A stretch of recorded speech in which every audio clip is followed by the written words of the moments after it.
And we are here showing, that we are with you. We are listening to you.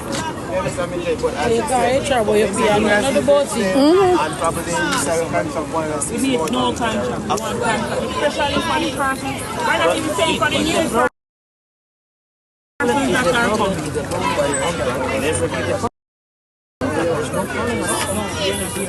We're not saying who just come from staff.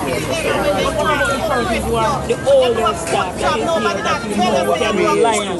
The staff that has been putting out good work effort. I know these people.